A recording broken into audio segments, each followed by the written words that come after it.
Bismillahirrahmanirrahim. Assalamualaikum warahmatullahi wabarakatuh.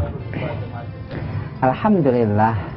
Alhamdulillahilladzi arsala rasulahu bil huda wa dinil haqqi liyuzhirahu 'ala dini kullihi wa kafaa billahi syahida. Asyhadu an la ilaha illallah al-qail khudhil afwa wa'mur bil 'urfi wa a'rid 'anil jahilin. Wa asyhadu anna Muhammadan abduhu wa rasuluhu la nabiyya ba'dah. Amma ba'du, apa kabar sahabat-sahabat pemirsa Zakat TV dimanapun Anda berada? Senang sekali kami bisa menyapa Anda kembali pada segmen kali ini, yang insya Allah kami akan membawakan sebuah tema tentang dendam membawa sengsara. Pemirsa, akhir-akhir ini kita sering melihat di media televisi bagaimana antar kelompok ada yang saling serang. Misalnya kampung A menyerang kampung B. Dan ternyata ini tidak hanya terjadi di satu tempat. Di tempat lain juga sama. Di Pulau Jawa ada, di Pulau Sulawesi ada, di Kalimantan ada, bahkan yang terakhir ada di Sumatera. Saling serang antara satu kelompok dengan kelompok yang lain. Atau bukan hanya saling serang antar kelompok, tetapi juga ada saling serang antar kampung. Kampung satu menyerang kampung yang lain, begitu saling balas, dan begitu terjadi bertahun-tahun. Dan ternyata bukan hanya itu, anak-anak sekolah yang melihat orang tua mereka juga begitu, mereka juga sama, mereka juga saling serang. SMA X menyerang SMA Y. Bahkan mereka bertempurnya di jalanan, mengganggu fasilitas umum. Dan bahkan ada yang lebih parah lagi, yaitu antara institusi dengan institusi yang lain. TNI dengan Polri, seperti yang kita tahu belakangan ini, ada terjadi seperti itu, antar saling serang. Yang lebih parah sebetulnya bukan hanya antara dua organisasi yang berbeda atau dua tempat yang berbeda, akan tetapi di tempat yang sama, antara senior dengan junior. Apa yang salah? Apa yang terjadi di masyarakat kita? Kok bisa mereka sampai menjadikan orang lain seolah-olah mereka itu musuh? Kok bisa mereka menganggap orang lain bukan seperti saudara, padahal mereka masih keluarga dekat kita, masih orang kita kenal, masih satu daerah, masih satu institusi, masih satu negara, masih satu bangsa. Kok bisa ini terjadi di antara kita? Kalau kita lihat lebih dalam lagi, ternyata ini terjadi karena kebencian itu adalah kebencian yang ternyata bukan hanya dipelihara oleh sekelompok orang saja, tetapi sudah menjadi kebencian kolektif, sudah menjadi dendam. Ya, sudah menjadi dendam. Dendam yang membara, yang asalnya mungkin hanya satu orang, lalu kemudian menularkan kepada orang lain, dan kemudian menjadi dendam kolektif. Dan dendam ini anehnya, lucunya, dan parahnya ternyata bisa diwariskan. Kalau kita tanya antar kampung misalnya yang baru saja terjadi tawuran, atau antar kelompok pelajar yang terjadi tawuran, kenapa sih saling membenci? SMA A membenci SMA B? Jawabannya sederhana, tidak tahu. Entah kenapa benci itu sudah ditanamkan, begitu mereka masuk ke SMA A pasti benci SMA B. Itu yang namanya di dalam ilmu sosial bahwa dendam ternyata bisa ditularkan, dan bahkan dendam lebih parah lagi bisa diturunkan. Misalnya seorang anak diberitahu oleh bapaknya, "Nak, jangan pernah pacaran atau bergaul sama orang kampung seberang. Mereka itu orangnya sombong-sombong." Lihat, yang dendam awalnya adalah bapaknya, tapi karena bapaknya punya dendam, lalu bapaknya menurunkan dendamnya kepada anaknya. Anaknya nanti demikian juga kepada cucunya. "Anakku, jangan bergaul sama orang kampung seberang. Orang kampung seberang itu begini. Dulu pernah menganiaya ini. diturunkan kembali sehingga menjadi dendam turunan. Bahaya sekali kalau kita mendapatkan dendam yang ternyata kita tidak tahu dari mana asalnya dendam. Itu yang terjadi di lingkungan kita. Tapi sebetulnya bukan hanya terjadi di lingkungan kita loh. Dendam ini adalah penyakit tahunan, bahkan ribuan tahun yang lalu sudah ada. Lihat bagaimana Rasulullah SAW diturunkan di tengah kaum Arab yang ketika itu mereka memelihara rasa kebencian dan rasa dendam antar satu kelompok, satu kaum terhadap kaum yang lainnya. Sehingga kondisinya sangat mirip. Apabila satu kaum tidak menyukai kaum yang lainnya, maka terjadi perang. Perang selesai, damai. Hari berikutnya perang lagi. Dendam tidak berkesudahan. Akhirnya berapa banyak harta yang melayang, berapa banyak nyawa yang melayang gara-gara kita memelihara dendam. Padahal Rasulullah SAW diturunkan ke muka bumi ini, diturunkan di tengah bangsa Arab yang terkenal penuh dengan dendam itu untuk berusaha menghilangkan rasa dendam yang ada.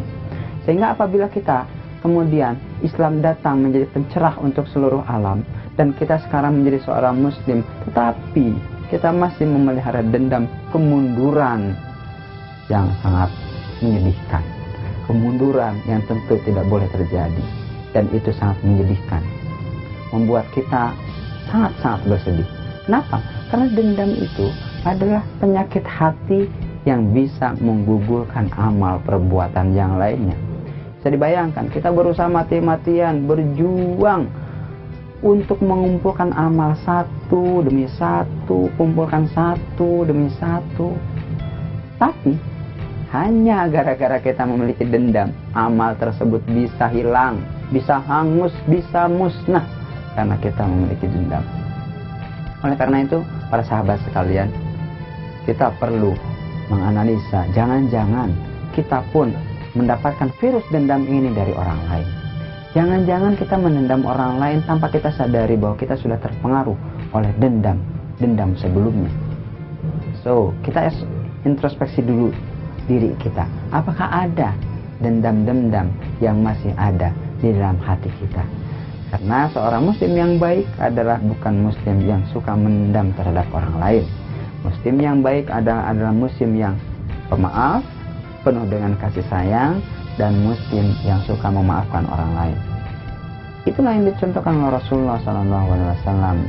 Ketika suatu saat pernah terjadi perselisihan antara kaum, siapa yang akan meletakkan Hajar Aswad di tempatnya ketika bangsa Arab ketika itu sedang merenovasi Ka'bah?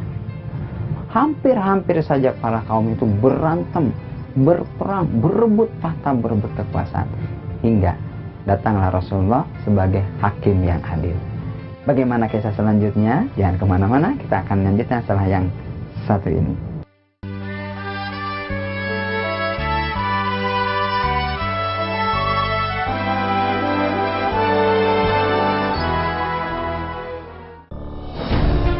Ketika keindahan dunia merebak keselarasan, berbagi kemesraan. Ketika sejuta tangan merangkai kebahagiaan dalam kehidupan yang harmoni. Ketika zakat Anda wujudkan indahnya dunia.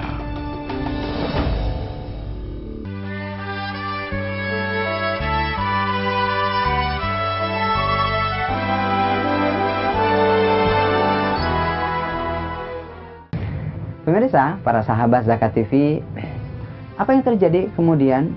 Rasulullah SAW sebagai hakim yang adil berusaha meletakkan Hajar Aswad di tengah-tengah sorban, dan seluruh pemuka kaum yang ada menjinjing atau mengangkat sorban-sorban itu di ujung-ujungnya, sehingga setiap kaum mendapatkan bagiannya untuk bisa mengangkat Hajar Aswad ke tempatnya semula.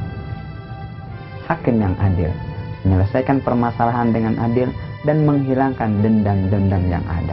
Karena bisa jadi permasalahan yang kecil, permasalahan yang sepele, permasalahan yang ringan itu justru malah menjadikan hati kita busuk, hati kita rusak, dan kita kemudian mendendam.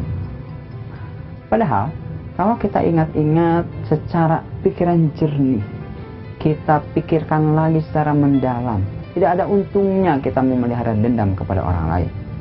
Karena dengan kita memelihara dendam kepada orang lain sama dengan kita memelihara setan di dalam diri kita. Apa yang diperbuat setan ketika kita memelihara setan? Setan berusaha untuk membuat kita hancur. Setan berusaha untuk menimbulkan permusuhan-permusuhan. Setan berusaha untuk mengaburkan pandangan-pandangan kita yang benar terhadap bagaimana kita seharusnya bersahabat, bagaimana kita seharusnya bermuamalah dengan orang lain. Setan berusaha menghancurkan hubungan kita dengan orang lain. Sehingga tidak heran kalau ketika kita berusaha untuk keluar dari arena itu, seolah-olah kita merasa sangat berat sekali. Karena setan berusaha agar cengkramannya tidak lepas dari kita. Tapi tidak ada yang tidak mungkin. Oleh karena itu, sebagai seorang muslim yang baik, kita berusaha harus menghilangkan dendam ini supaya kita bisa hidup secara sehat. Karena ternyata dengan kita memelihara dendam ini, itu ibarat kita sedang memelihara penyakit di dalam hati kita. Ketika kita memelihara satu penyakit di dalam hati kita dan kita merasa itu adalah sebetulnya penyakit, tapi kita tidak mau, kita keluarkan penyakit itu, kita pelihara, itu yang akan menjadikan kita semakin sakit. Sakitnya satu titik, kemudian lama-lama membesar, sehingga akhirnya menjadikan hati kita menjadi hati yang sakit. Dan ingat, hati yang sakit berpengaruh terhadap seluruh tubuh kita. Pikiran kita bisa ikut sakit loh, badan kita bisa ikut sakit loh, sehingga kita menjadi pribadi yang sakit. Satu pribadi yang sakit menularkan ke pribadi yang sakit yang lainnya, akhirnya satu kelompok masyarakat bisa sakit seluruhnya gara-gara penyakit dendam. Sehingga untuk menyembuhkan penyakit dendam ini perlu perjuangan, perlu usaha yang ekstra, perlu kemauan dan keinginan dari seluruh pihak agar sama-sama ingin menyembuhkan diri dari penyakit dendam ini. Karena walau bagaimanapun, ketika kita memelihara neraka dalam diri kita, kita akan terbakar. Kita tidak akan mendapatkan ketenangan. Padahal secara fitrah manusia menginginkan ketenangan. Manusia menginginkan hijrah dari sesuatu yang buruk ke tempat yang lain, ketika sesuatu yang buruk ke tempat yang lebih baik. Tetapi alangkah anehnya ketika kita menginginkan kebahagiaan di satu masa, tapi di satu masa yang sama kita tetap mengumpulkan dendam di dalam hati kita. Itu tidak akan mungkin terjadi, karena Allah Subhanahu wa Ta'ala tidak akan menjadikan satu sifat di dalam satu hati manusia. Ketika keburukan muncul di dalam situ dan kebaikan datang, maka keburukan harus hilang. Dan apabila kebaikan sudah datang dan keburukan muncul, maka bisa jadi kebaikan akan hilang. Tidak mungkin ada dua-duanya di sana. Sehingga ketika kita menginginkan kebahagiaan, kita harus menghilangkan sifat-sifat dendam ini. Karena sifat-sifat dendam ini ternyata membuat kita semakin terpuruk, semakin terperosok, semakin kita tidak yakin bahwa Allah Subhanahu wa Ta'ala akan melihat kita, menghisab kita, dan akan memperhitungkan setiap gerak-gerik bolak-balik hati kita, termasuk ketika kita mendendam kepada seseorang. Bayangkan apabila kita dendam terhadap seorang, ketika dia lewat, kita lihat matanya aja, kita udah benci. Ketika kita dengar suaranya, kita benci. Bahkan kita dengar namanya disebut, kita sudah benci. Karena kita mendendam. Padahal orang yang menghilangkan dendam di dalam hatinya adalah ciri orang yang akan masuk surga. Suatu masa pernah Rasulullah SAW memberikan tausiah di sebuah majlis. Lalu tiba-tiba Rasul berkata, "Wahai sahabatku, akan datang sebentar lagi salah seorang calon penghuni surga." Para sahabat bertanya-tanya, "Wah, ini akan datang nih calon penghuni surga. Wah, kira-kira siapa ya?" Para sahabat bertanya-tanya dan menanti siapa yang akan datang. Ternyata yang datang adalah seorang sahabat. Oh, ini calon penghuni surga. Lalu Ali radhiyallahu an karramallahu wajhah kemudian merasa ingin tahu apa sih amalan rahasia yang menjadikan orang ini bisa dikategorikan sebagai calon ahli surga. Lalu Ali meminta izin kepada calon penghuni surga ini untuk menginap di rumahnya. Lalu Ali diizinkan untuk menginap, dan Ali lihat malam hari Ali intip. Kok malam hari dia masih tidur, nggak sholat tahajud.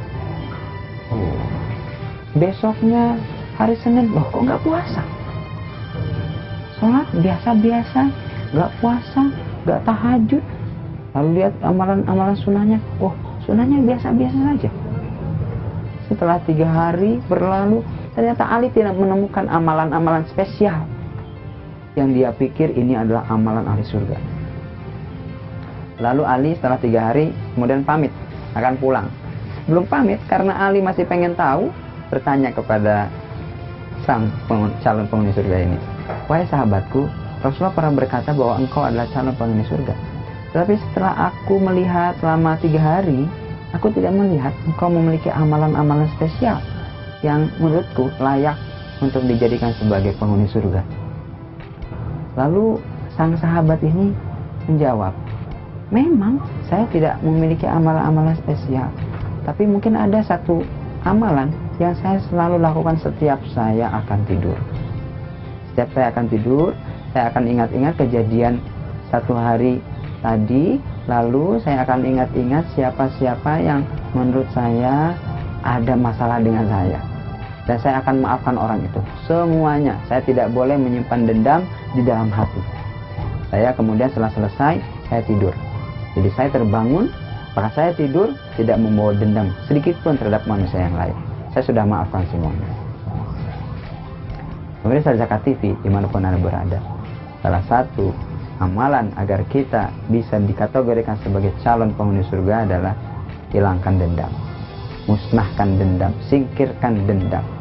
Jika kita ingin termasuk ahli surga, penghuni surga. Tetapi jika kita masih memendam dendam, maka itu menjadi hal yang sangat susah untuk kita apabila kita mengharapkan surga. Mungkin neraka yang akan kita dapatkan. Na'udzubillah, tsumma na'udzubillah. Sehingga Ali setelah saat itu tidak pernah menyimpan dendam kepada siapapun. Hatta ada sebuah kisah yang menarik yang akan saya ceritakan setelah yang lewat satu ini. Jangan kemana-mana.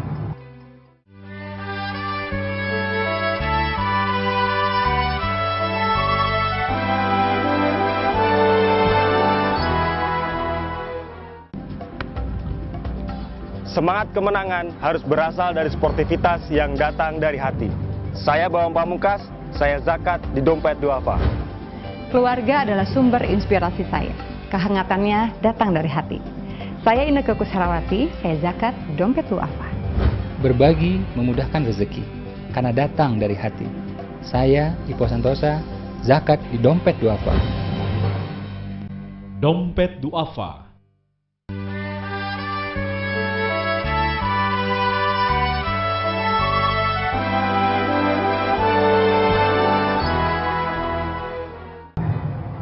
Pemirsa Zakat TV dimanapun Anda berada, terima kasih Anda masih bersama kami. Kisah ini adalah kisah yang sangat bagus sekali ya, untuk kita jadikan sebagai contoh. Kisah ini terjadi ketika Ali radhiyallahu an sedang mengalami peperangan yang sedang berkecamuk sangat dahsyat. Ketika itu Ali berhasil menjatuhkan seorang musuh dan siap akan menikamnya. Dan ketika Ali akan menikamnya, tiba-tiba sang musuh ini kemudian meludahi muka Ali. Muka Ali menjadi merah karena marah. Tetapi akhirnya malah melepaskannya. Sang musuh tadi merasa keheranan. Justru pada saat momen Ali punya kesempatan untuk membunuhnya, justru dia kesampingkan itu. Tidak jadi membunuhnya. Lalu dia bertanya, "Wahai Ali, mengapa engkau tidak jadi membunuhku? Padahal engkau punya kesempatan tadi untuk menusukku." Ali menjawab, "Tadi ketika aku siap-siap membunuhmu, aku membunuhmu karena Allah Subhanahu wa Ta'ala. Tetapi ketika engkau meludahi aku menjadi marah, aku menjadi emosi, dan aku siap membunuhmu. Tetapi aku ingat, aku tidak boleh membunuh orang karena dendam, karena marah. Jadi aku tidak jadi membunuhmu." Sejak saat itu, musuhnya tadi masuk Islam. Para pemirsa Zakat TV dimanapun Anda berada, dendam muncul akibat marah yang disimpan. So, ketika Anda marah, jangan lama-lama menyimpan marah. hilangkan cepat-cepat marah itu supaya tidak menjadi dendam kesumat yang berkepanjangan. Tips yang pertama. Tips yang kedua, ketika kita memendam dendam kepada orang lain, coba kita bayangkan kita berada di posisi orang tersebut yang kita dendami. Satu contoh, kita pernah berinteraksi dengan A, dan A, kita merasa dendam dengan A. Itu dendam kita terhadap A. Sekarang coba bayangkan bagaimana perasaan A terhadap kita. Jadi kita berada pada posisi A. Kira-kira apa yang dirasakan A terhadap kita? Apa yang dipikirkan A terhadap kita? Apa yang dipikirkan orang lain terhadap kita? Jika kita sudah bisa merasakan, memikirkan apa yang dipikirkan orang lain terhadap kita, coba kita ganti lagi. Kita lihat bagaimana orang bijak memandang dendam kita dengan A. Kita berperan sebagai orang bijak. Lihat bagaimana apa yang terjadi. Apa kata orang bijak terhadap dendam kita terhadap A. Itu langkah yang kedua. Jadi langkah yang pertama kami ingatkan kembali apa yang dipikirkan oleh orang yang kita dendami. Langkah yang kedua, kita lihat, kita berperan sebagai orang bijak. Apa yang dikatakan oleh orang bijak terhadap dendam kita terhadap orang tersebut. Dan apabila sudah selesai, kita lihat bagaimana pandangan kita. Kita berperan sebagai seorang malaikat yang bertugas mencatat perbuatan baik dan perbuatan buruk. Apa yang kira-kira akan kita catat? Apa yang kira-kira akan dicatat malaikat terhadap perseteruan kita dengan A tersebut? Dengan teknik atau tips yang kedua ini, teknik bermain peran ini, kami yakin, saya yakinnya dendam Anda akan tereliminir. Karena Anda bisa merasakan apa yang dirasakan orang lain, bisa melihat apa yang dikatakan oleh seorang bijak, dan Anda pastinya tidak mau dicatat oleh malaikat memiliki catatan yang buruk. Tips yang kedua. Tips yang ketiga, sebagaimana para sahabat tadi yang dikabarkan akan menjadi calon surga, sebelum kita tidur, ingat-ingat kejadian tadi siang, siapa-siapa saja yang berinteraksi dengan kita. Apabila ada orang yang kita anggap bermasalah dengan kita atau kita bermasalah dengan dia, segera sebutkan orang itu, ingat lagi kejadiannya, lalu kita maafkan. Kita katakan dalam hati kita, ya Allah, maafkanlah sahabatku, ampunkanlah dia. Ya Allah, aku memaafkan diri sendiri dan memaafkan sahabatku. Satu orang selesai kita maafkan, kita cari lagi orang lain. Mungkin dalam hari yang sama kita berinteraksi dengan berbagai macam orang. Kita maafkan lagi. Memang ini membutuhkan waktu, membutuhkan latihan-latihan, dan membutuhkan kontinuitas dan konsistensi. Dan tetapi kita harus ingat, menjadi calon penghuni surga tidaklah mudah. Salah satunya kita harus menyingkirkan dendam.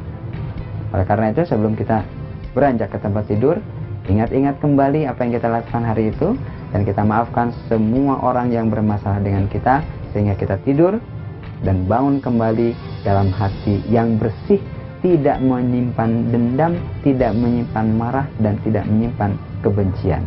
Hati kita menjadi qalbun salim, hati yang bersih.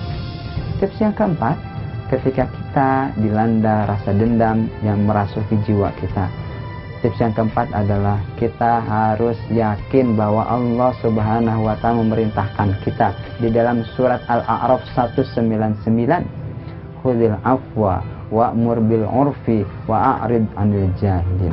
Maafkanlah orang lain dan perintahkanlah kebaikan. Jadi memaafkan orang lain itu adalah perintah dari Allah Subhanahu wa Ta'ala. Jika kita tidak melaksanakan perintahnya, berarti kita membangkang. Jika kita membangkang, kita berdosa. Kembalikan kepada perintah Allah. Sepahit-pahitnya kita harus memaafkan orang, kita harus yakin ini adalah perintah Allah yang harus kita laksanakan. Yang tentunya kalau kita melaksanakan perintah Allah, ini adalah akan berujung pahala yang sangat luar biasa. Tapi susah, ya memang susah.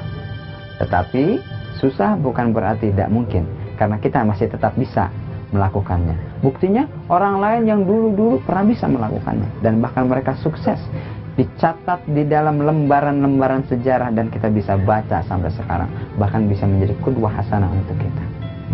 Tips yang selanjutnya, ketika kita terlanjur mendendam kepada orang lain, kita sadar bahwa apa yang selalu kita baca di setiap sholat kita, yaitu sholat Al-Fatihah. Surat Al-Fatihah selalu mengulang Ar-Rahman, Ar-Rahim, yang Maha Pengasih, Maha Penyayang. Kita sebagai makhluk Allah Subhanahu wa Ta'ala harus merefleksikan sifat-sifat yang baik dari Allah Subhanahu wa Ta'ala, Maha Penyayang dan Maha Pengasih kepada seluruh makhluknya. Bukan hanya kepada manusia, tetapi juga kepada binatang, kepada tumbuhan, bahkan kepada alam semesta. Apalagi kepada manusia. Sehingga kalau kita merasa menjadi makhluk Tuhan yang kita berharap surganya dan kita yakin bahwa kita layak mendapatkan surganya, maka tidak pantas untuk kita apabila kita masih memelihara rasa dendam. Justru kita harus menebarkan keselamatan, kita harus menebarkan kasih sayang. Lihat bagaimana pesan Rasulullah SAW, afsyus salam, sebarkanlah kedamaian, sebarkanlah kedamaian, sebarkanlah kedamaian, sebarkanlah kasih sayang.